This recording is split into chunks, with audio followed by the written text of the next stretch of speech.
But truth be told, my truth, this, for the most part, which I think is the fairest way to express it, was fucking trash.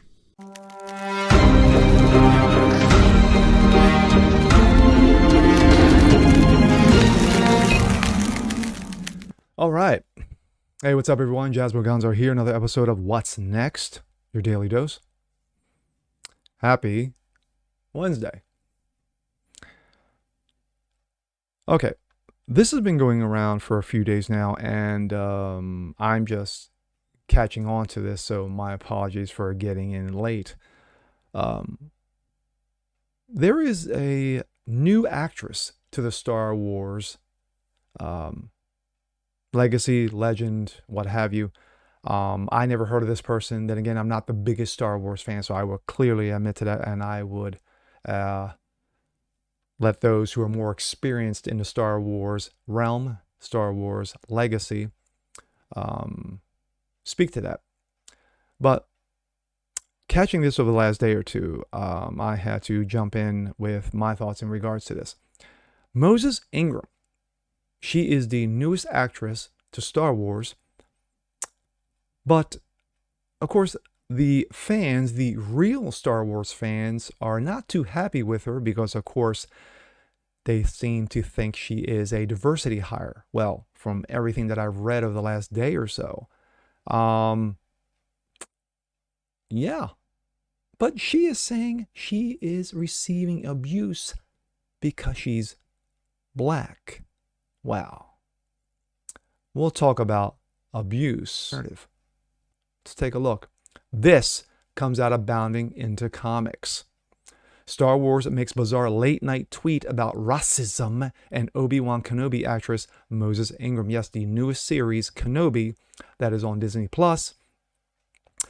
The official Star Wars Twitter account made a couple of bizarre late-night tweets regarding Obi-Wan Kenobi actress Moses Ingram, where they informed fans that they would resist if anyone intends to make her feel unwelcome, and instructed their followers not to be racists.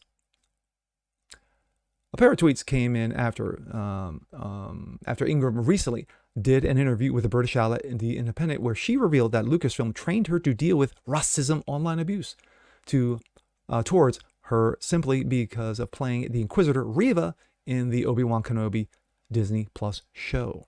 Ingram said it was something that Lucasfilm actually got in front of and said, this is a thing that unfortunately likely will happen, but we are here to help you. You can let us know when it happens. She also noted that the show's director, Deborah Chow, and others in Lucasfilm were putting the proper systems in place so I would feel safe as we do the work. Yes, a safe space.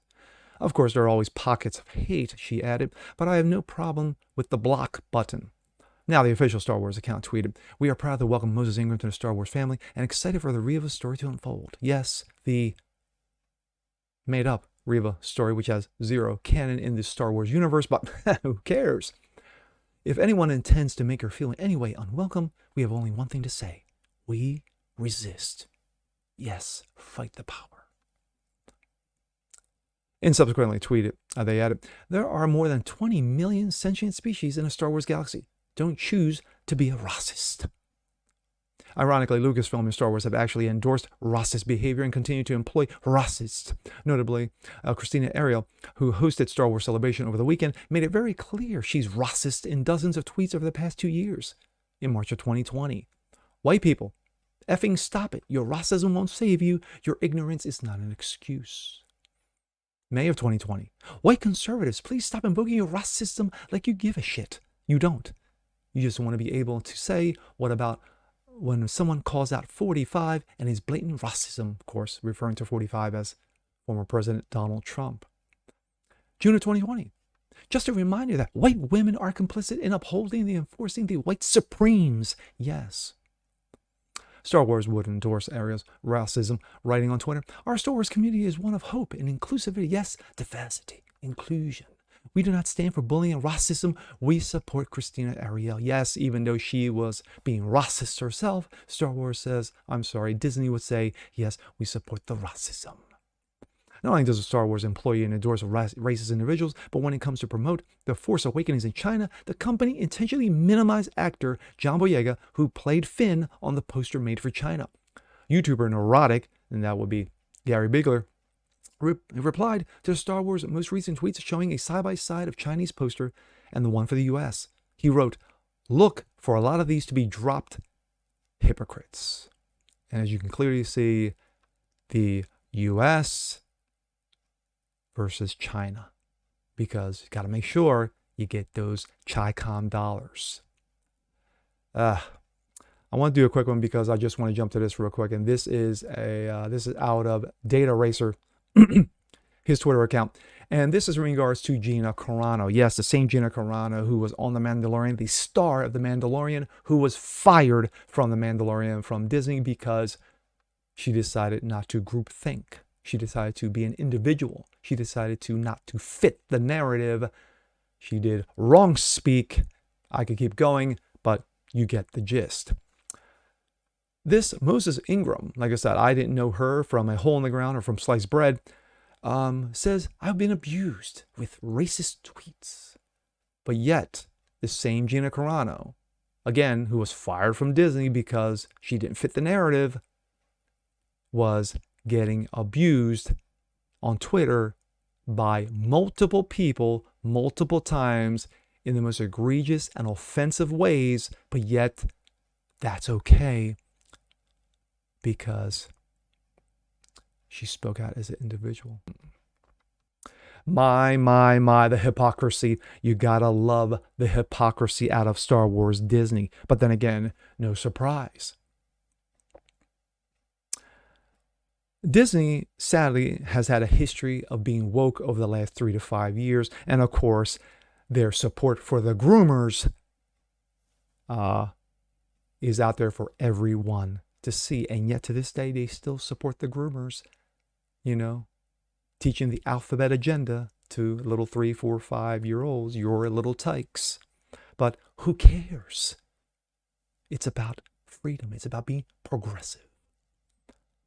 Now, regarding the Kenobi series, of course, with Star Wars, you know, it's ever evolving. You know, we have to bring in new characters. We have to bring in fresh blood, which no one has any offense to. I know I don't. But at the same time, when you are bringing in just to bring in, when you are changing just to change, when you are hiring just to hire, it's an insult. If I'm Moses Ingram, that's an insult. That's an insult to me. So basically, you hired me because I was black. You hired me because I was a woman. That's an insult. But yet, who cares? As long as you're signing those checks, Disney, doesn't matter. But I've been abused, you know. But Gina Carano wasn't abused. No. She wasn't abused at all, even though she was the star of The Mandalorian. And still to this day, she is still recognized as the star as The Mandalorian. Of The Mandalorian. The Mandalorian's the ratings haven't been that great on Disney Plus ever since she was let go.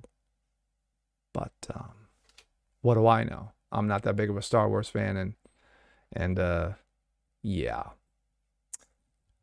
But with that being said, I'm Jazz Barganzo. This is What's Next. Want to see more just like this? Please leave a comment below. Like it, share it, subscribe to it.